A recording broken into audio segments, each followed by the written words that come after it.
Buenos días, estimados participantes.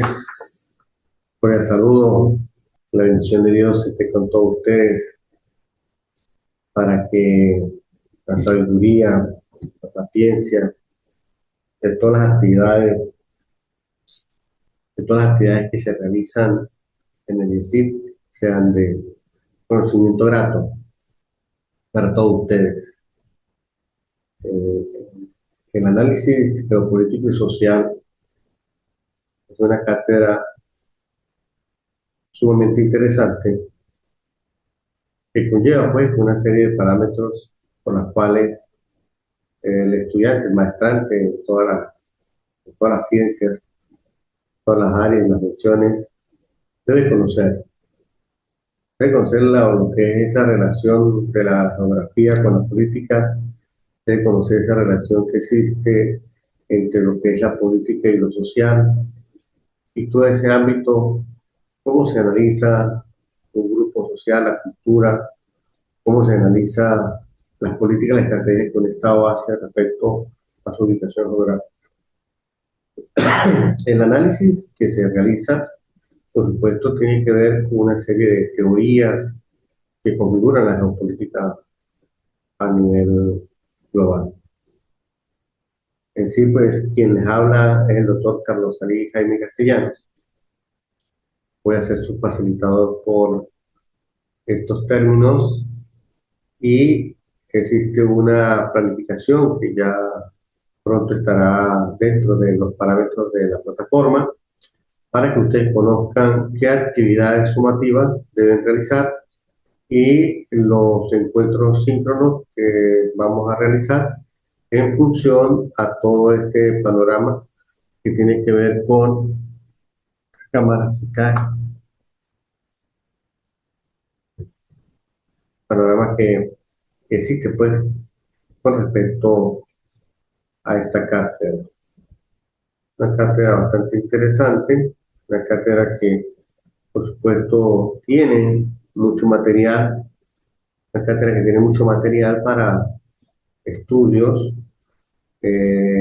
Obviamente que algunos autores la llaman ciencia, porque precisamente estudia eh, esa interrelación que existe a través de los fenómenos, a través de los métodos de la geografía con la política.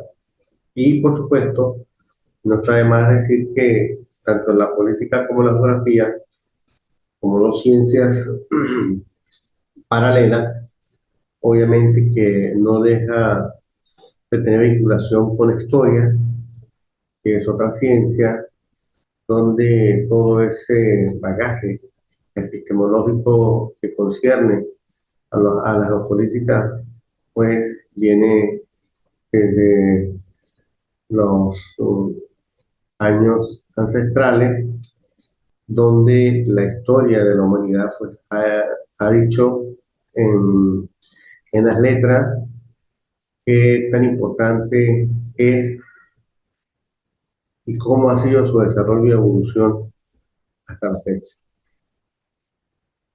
No obstante, el Estado como Estado-nación, es el responsable, pues, de llevar las políticas de la nación en función a el tipo de gobernanza que tiene, pero para impartir todo lo que tiene que ver con las políticas públicas de un país o de un territorio, por supuesto.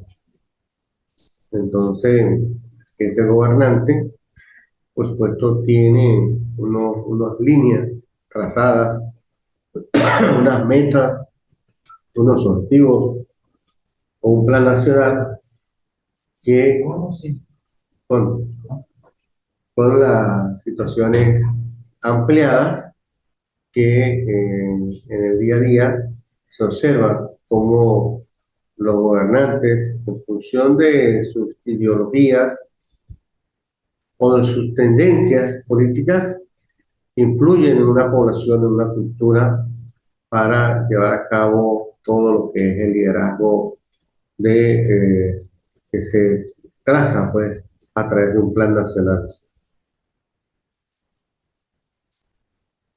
Que existen una gran cantidad de factores, obviamente que sí, existe una gran cantidad de factores que inciden precisamente en lo que es la población, en lo que es la gobernanza, en lo que es una serie de aspectos, o diría variables, que de alguna manera son estables y que inciden en el territorio, hablando desde el punto de vista geográfico, y que entre ellos, pues obviamente no escapa lo que tiene que ver con, por ejemplo, el caso de la vialidad, el caso de la exclusión poblacional, lo que tiene que ver con el urbanismo, los espacios acuáticos, marítimos, aéreos y terrestres, la incidencia del clima. Fíjense que hoy por hoy, estamos a 28 de junio del 2025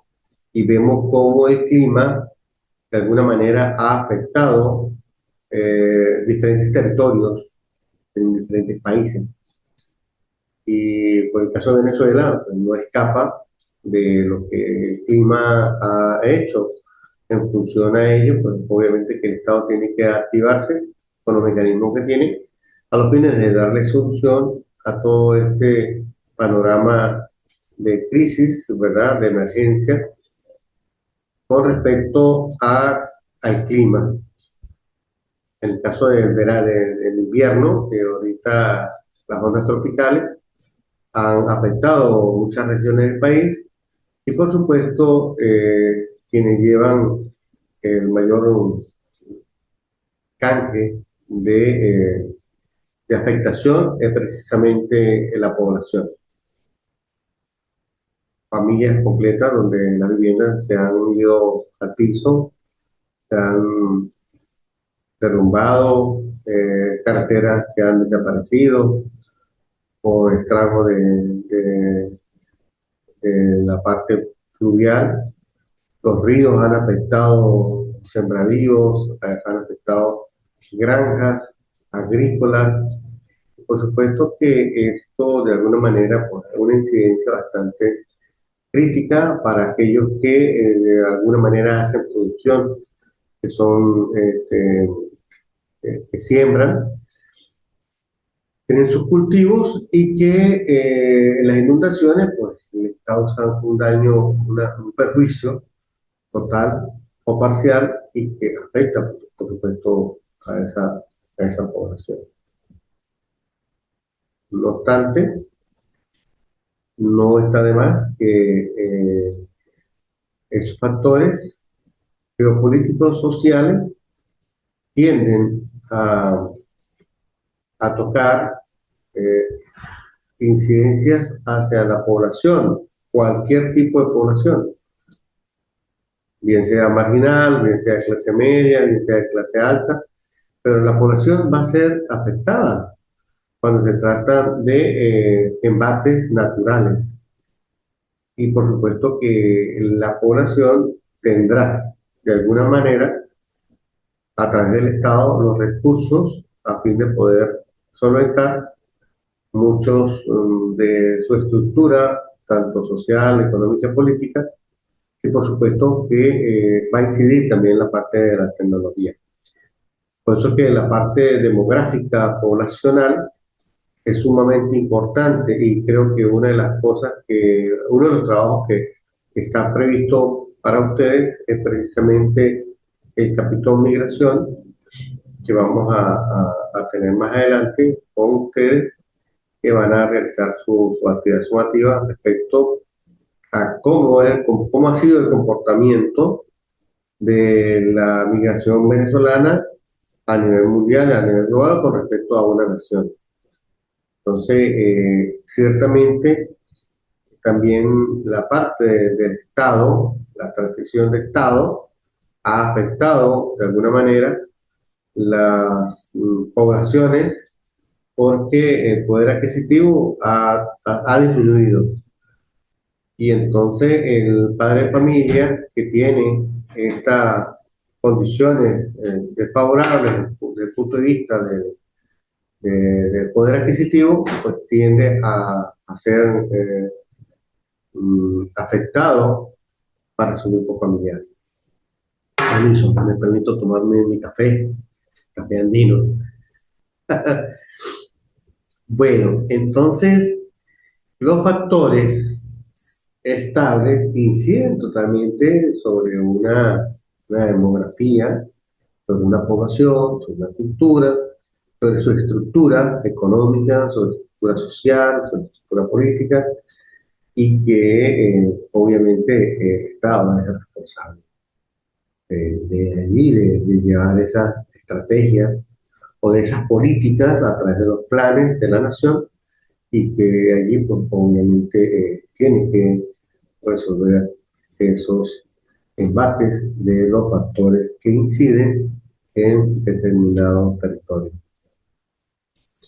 Que existen sujetos geopolíticos, sí, existen sujetos geopolíticos y que de alguna manera, desde el punto de vista epistemológico, jurídico, gerencial y del Estado-nación, van a hacer incidencia dentro de una población y por supuesto que en la parte geopolítica va a estar allí presente.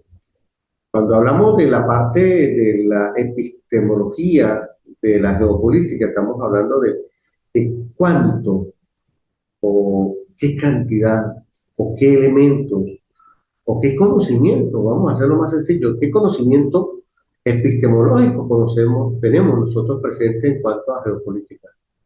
¿Sabemos qué es geopolítica? ¿Para qué sirve la geopolítica? ¿Como ciencia o como disciplina?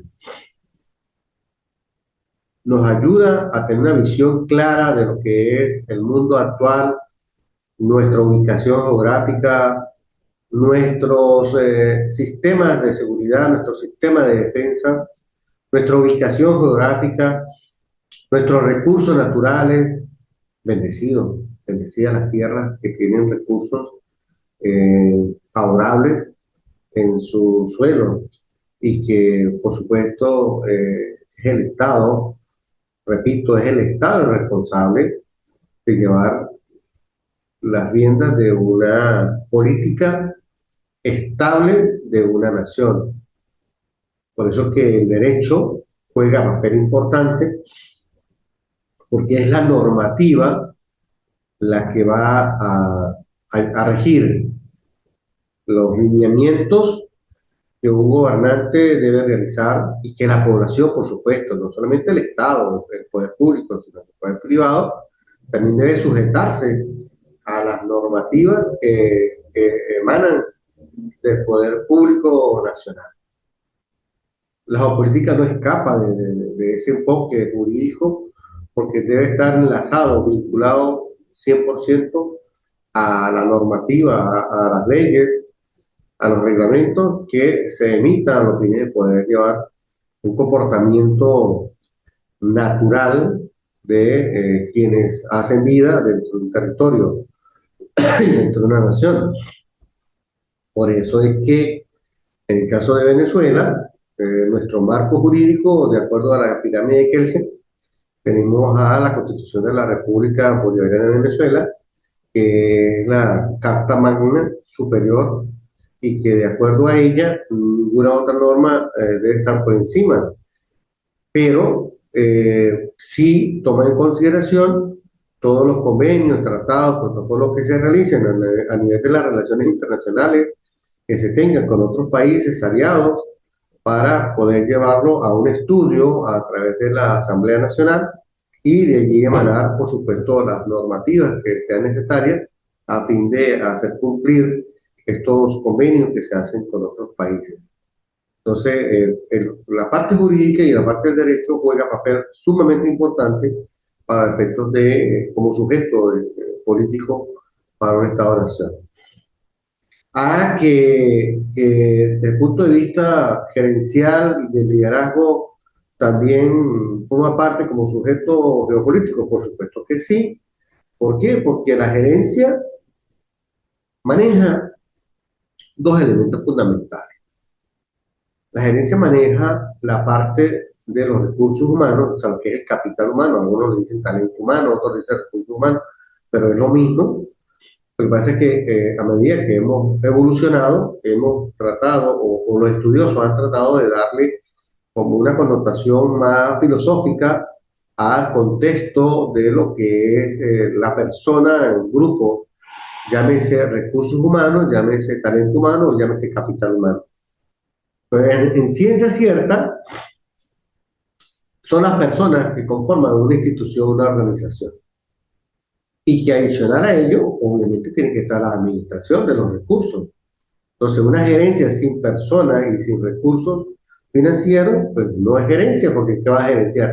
Gerenciar es tratar de organizar, de planificar, organizar, controlar, evaluar, incluso ejecutar y evaluar las, los objetivos que se planteen o las metas que se planteen en función a un determinado lugar, a una determinada empresa, a una determinada área, donde los mecanismos que utilicen sean precisamente basados en dos elementos, que es el recurso humano y que es el recurso administrativo financiero. ¿Cómo entra a jugar papel importante el liderazgo? Ok, entonces, partiendo de la esencia de que la gerencia tiene el elemento planificación, bueno, eso lo dicen los estudiosos, ¿no? Yo me apego mucho a los libros de Peter Drucker, que tiene como 80 libros de gerencia, entre yo me acuerdo de la gerencia efectiva de Peter Drucker, y que precisamente hay muchos, pues, hay muchos que han escrito sobre la parte de la gerencia, pero yo soy muy llevado por la esencialidad del pensamiento de Drucker, que maneja una serie de elementos fundamentales en función a lo que es la gerencia. Y por supuesto juega papel importante la geopolítica allí.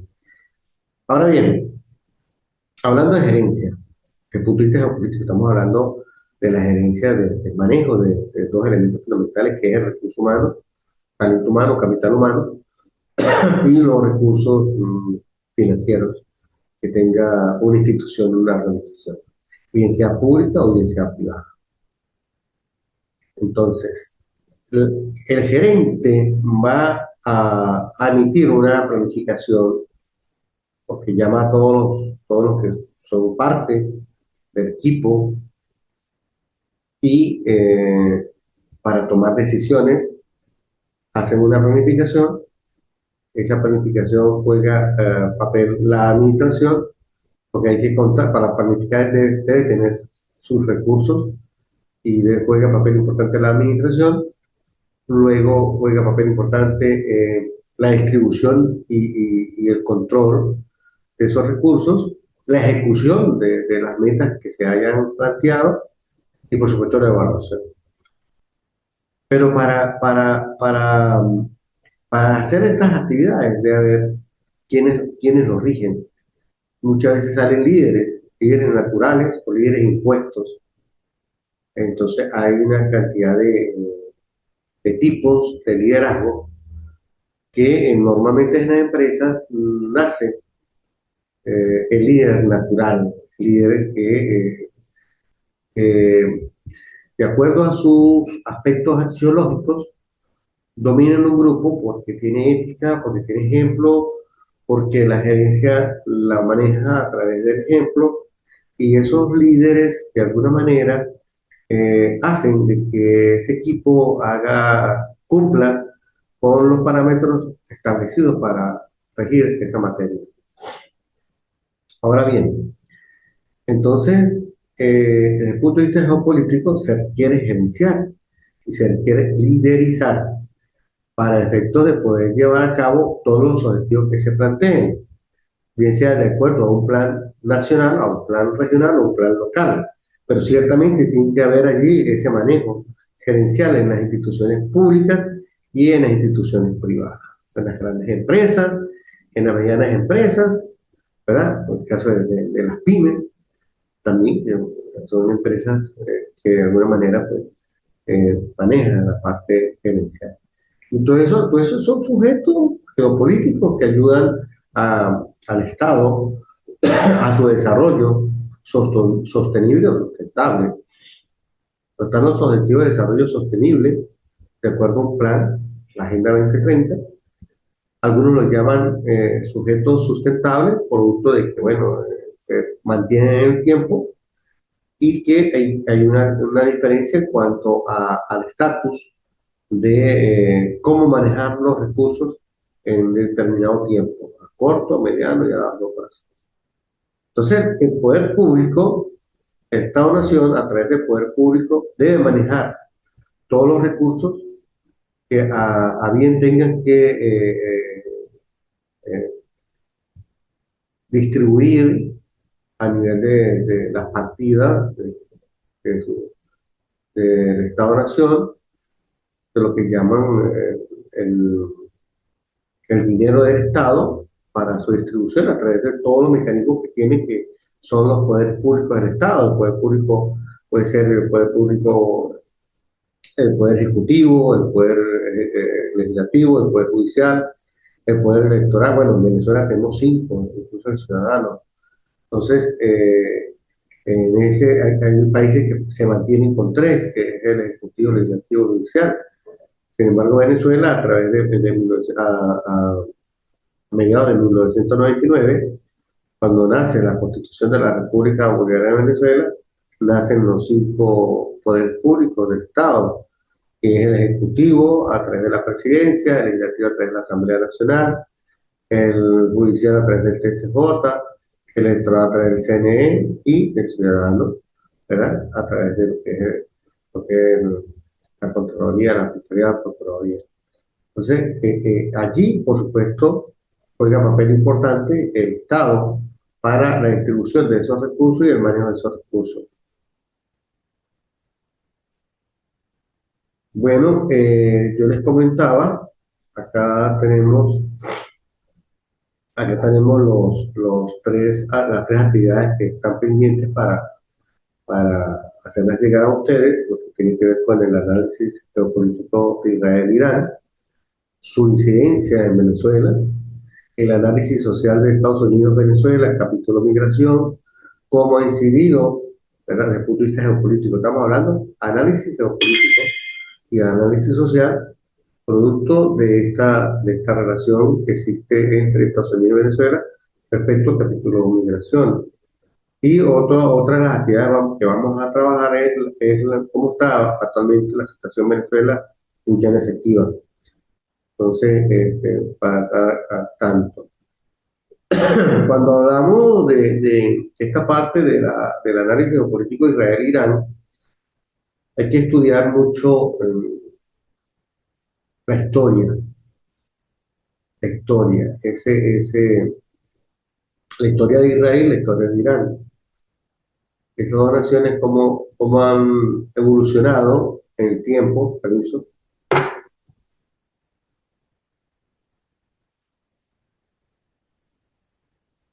un cafecito, cómo esas naciones han evolucionado en el tiempo y esa relación que existe entre Israel e Irán, o esa disociación que hay entre ambas, sus acciones actuales, cómo inciden en Venezuela.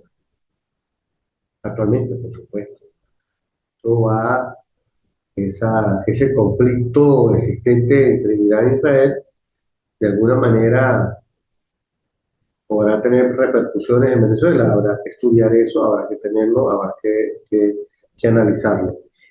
Entonces, ciertamente existe una situación estratégica por la hegemonía, por supuesto, del Medio Oriente, eh, buscando precisamente lo que es la seguridad, la tranquilidad de la población, pero para ello utilizan sus mecanismos defensivos, sus herramientas defensivas, y cada uno de ellos pues, tiene sus estrategias para poderse defender y poder mantener la seguridad del Estado. Ahora, hay una confrontación, sí, altamente lo que se llama multidimensional, porque cuando se maneja el tema nuclear, cibernético, hay que tener cuidado. Y es de alto calibre, de alta resistencia, de alto control, de alta persuasión, de alto, diría, de alto cuidado, porque precisamente existen unos tratados internacionales que se deben cumplir. Las naciones no pueden hacer lo que quieren, tienen de alguna manera sujetarse pues a lo que es la normativa internacional a fin de ayudar a otras naciones a poder a poner fin a las guerras, a los enfrentamientos, a la confrontación y poder de alguna manera hacer esa conciliación, esa mediación o arbitraje que sea necesario para que haya paz. Debe reinar la paz en todo el mundo, debe reinar la paz en Israel y Irán, debe reinar la paz en Estados Unidos, debe reinar la paz en Ucrania, Rusia y así sucesivamente. Entonces, cada nación, por supuesto, tiene sus elementos fundamentales para poder llevar a cabo ese control, esa gerencia y liderazgo que deben sumarse los grandes jerarcas o gobernantes que dirigen una nación. Otro de los aspectos que vamos a tocar es el caso de Venezuela. ¿Qué ha pasado? ¿Por qué tenemos que analizar, hacer ese análisis de la migración de los venezolanos hacia Estados Unidos? ¿Cuál es la situación que tiene Estados Unidos actualmente respecto a los migrantes venezolanos? ¿Qué está sucediendo en esa nación con nuestros compatriotas? Ese impacto social se ha visto en Venezuela. La población juvenil, la población más joven, entre 16 años a 35 años o a 40 años, una población que se ha ido de Venezuela, jóvenes que llenos de un futuro, llenos de esas aspiraciones que han querido, por supuesto, tener a futuro, ven cómo sus padres viven de una profesión bastante cotizada que ha tenido a bien, por el caso de la educación, el caso de los profesores universitarios, el caso de los docentes de primaria y bachillerato, de media secundaria, eh, que tienen años trabajando como docentes, como profesores, y que su salario, su poder adquisitivo es irrisorio, y sus hijos, por supuesto, ven ese panorama, que sus padres no quieren pasar por esa etapa. Ven alternativas como migrar hacia otros países, hacia Argentina, Chile, Uruguay, Paraguay, Brasil, Perú, Ecuador, Bolivia, a países, a Colombia, a países donde el poder adquisitivo es más alto y las esperanzas de poder tener un mejor ingreso, un ingreso que le ayude a mantener un grupo familiar, que le ayude a tener, a mantener sus aspiraciones. ¿Cuántos padres de familia no quisieran tener, o sea, estudiaron 5 años universitarios en cualquier universidad, una profesión X, arquitectura, ingeniería, derecho, licenciatura,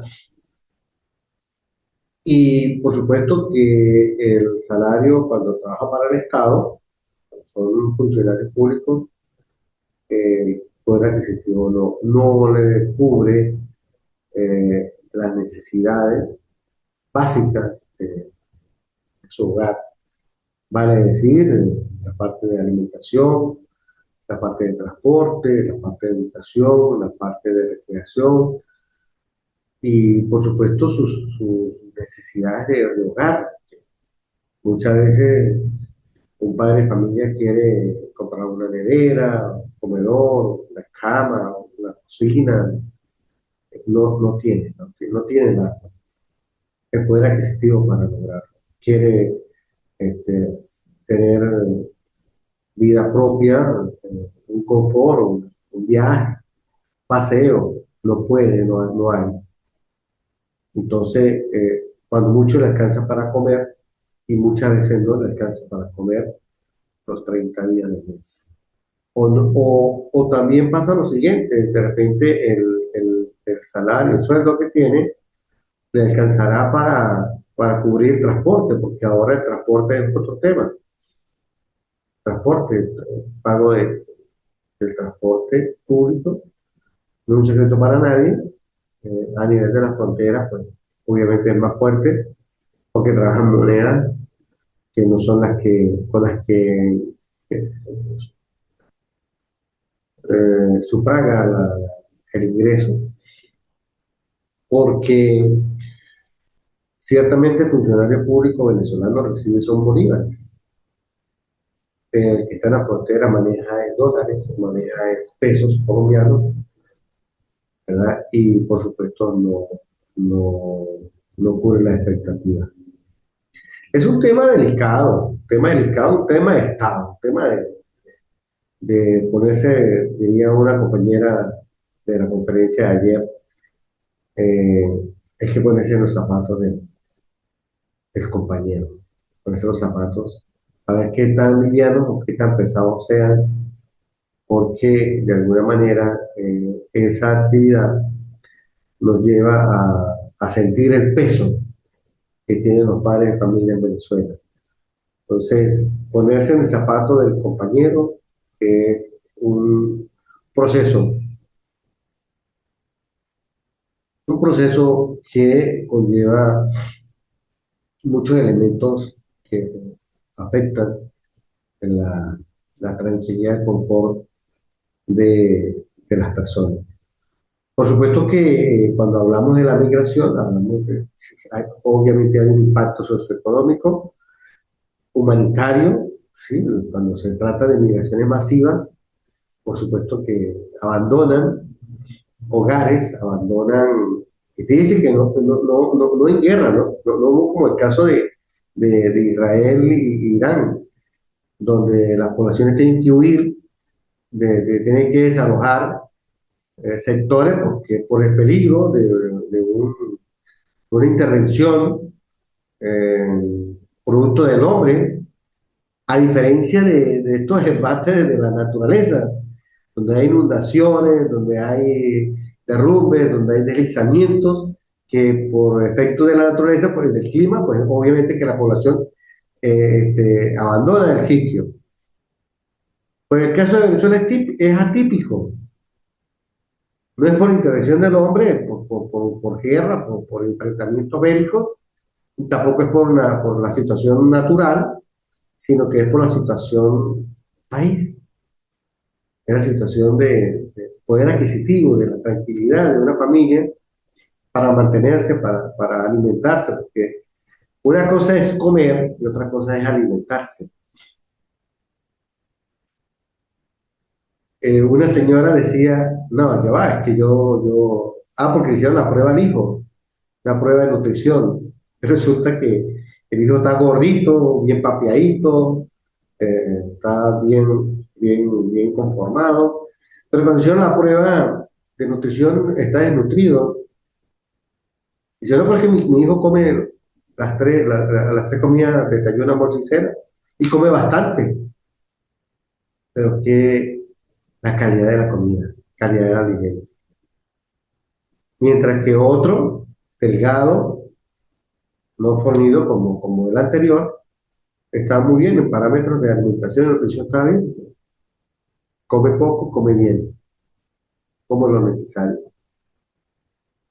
una buena alimentación. Claro, son dos familias diferentes. Entonces, el hecho de que está gordito, pues no significa que está bien de salud, que también tiene este, nutrición. Entonces, juega papel importante la alimentación. No es comer por comer, ¿sí? Eh, los alimentos culturales de una nación, de un territorio, de una población, juega papel importante la diría una profesional de la nutrición. Tiene que jugar papel importante todos los alimentos, proteínas, bueno, todos los carbohidratos, todo lo que tenga que ver con una buena dieta alimentaria, alimenticia, diría un técnico, alimenticia.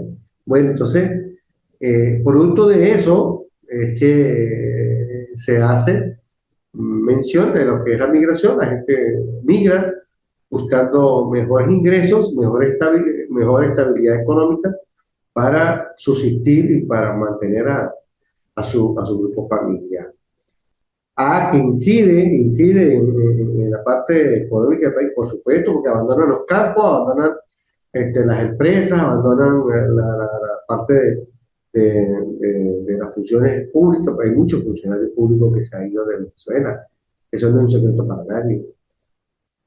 No es un secreto para nadie. Entonces, hay que ponerse en los zapatos de los gerentes venezolanos como funcionarios públicos de los diferentes poderes, llámese el mismo ejecutivo, del mismo judicial, del mismo electoral, del mismo judicial, cuántos abogados se han ido de Venezuela, cuántos funcionarios de las diferentes entidades han abandonado el país, y los que se han quedado, o los que no hemos quedado, a hacerle frente todavía a favor del Estado, para ver si de alguna manera mañana quienes tienen los zapatos puestos en la gobernanza nacional, regional estatal y local, municipal, podamos tener las mejores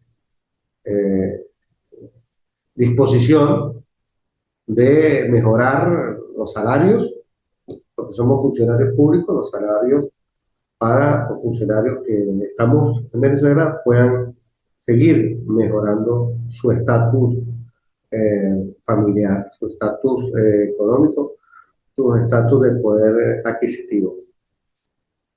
Bueno, y finalmente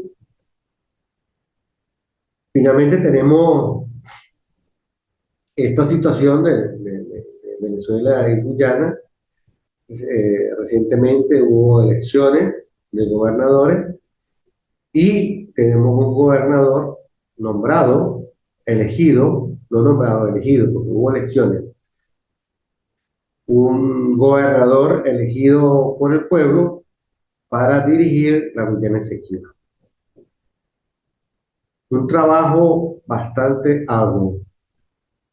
Es una tierra privilegiada, de muchos recursos naturales, por supuesto, muy rica desde el punto de vista de recursos naturales. Es una zona bastante codiciada por muchas naciones.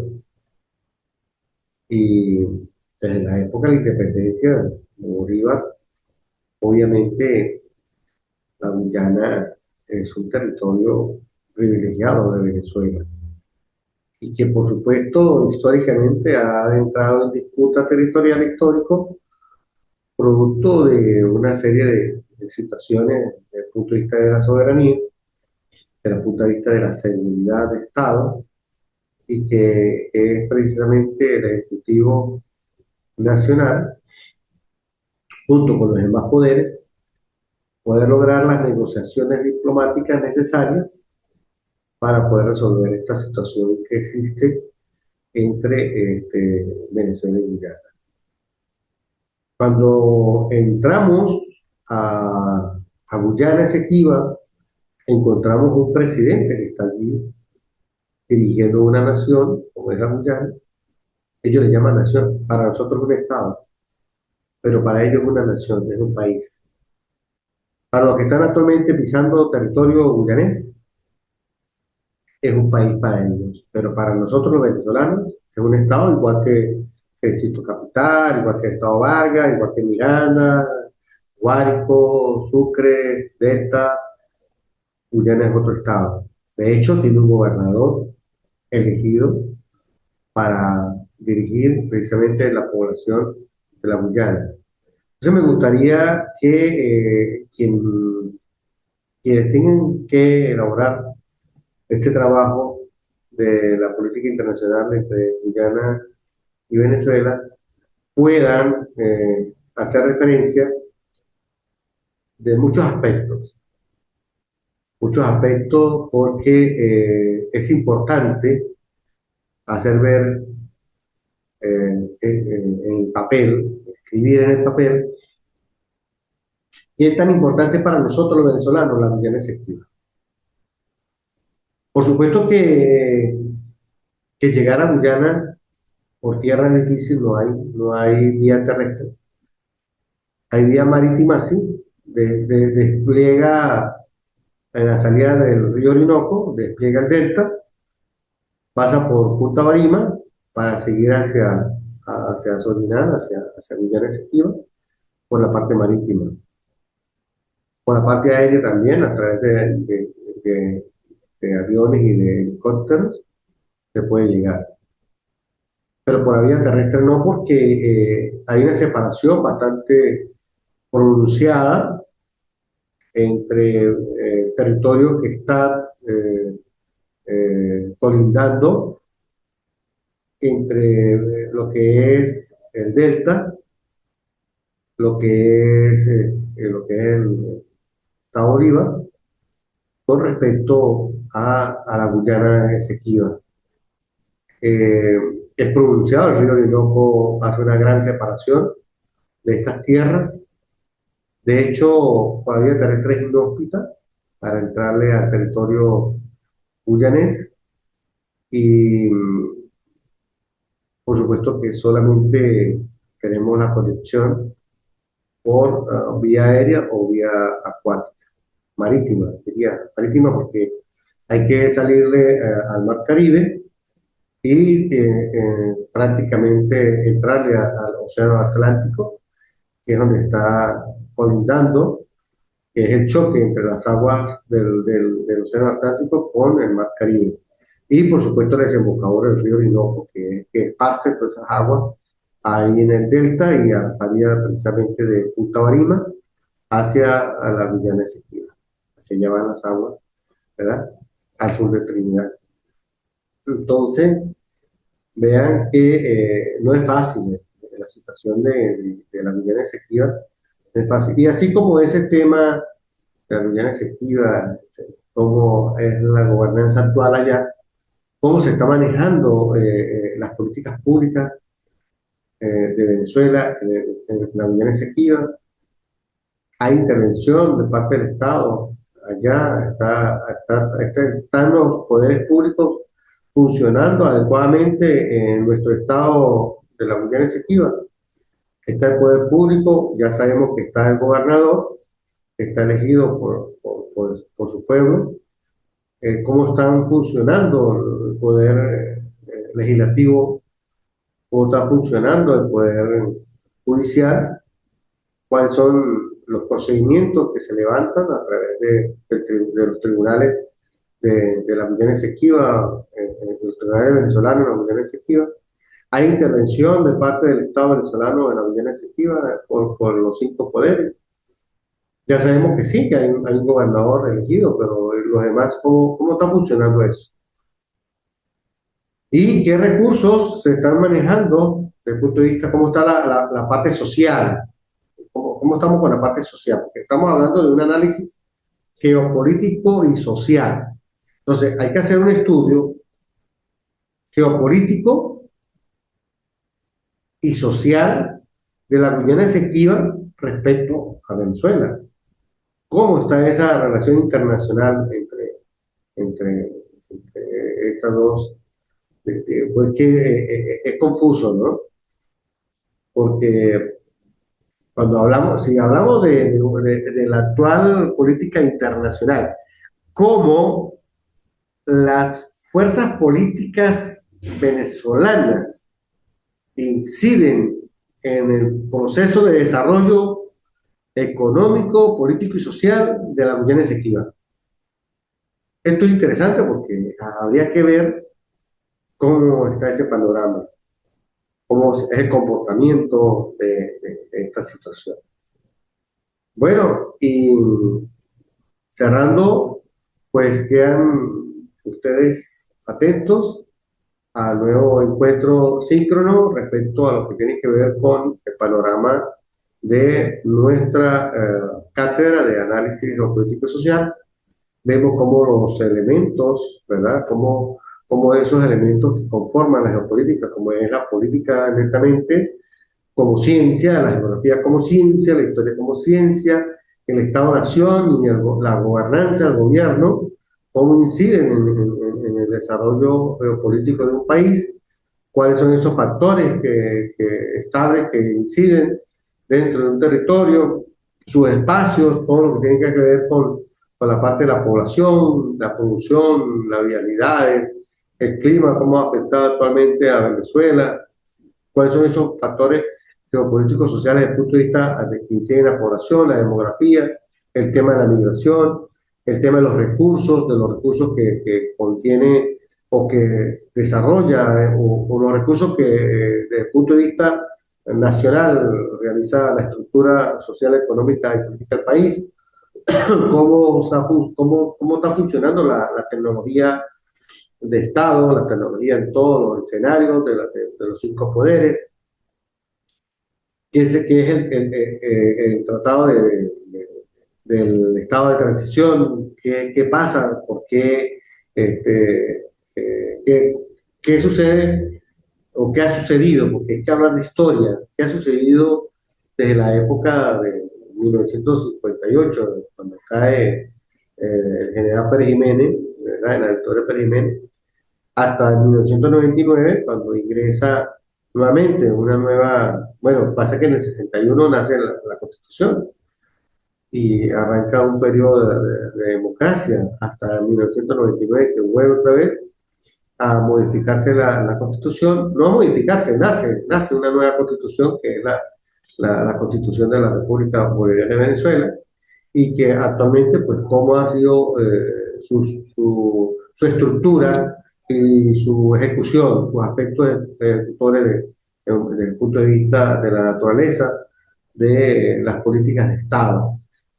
Hablamos de los sujetos geopolíticos, de lo que tiene que ver con la parte de conocer la parte epistemológica, la parte jurídica, la parte de gerencia y liderazgo, la parte de poder público y nacional. Bueno, muchachos, a un nuevo encuentro. Muchas gracias.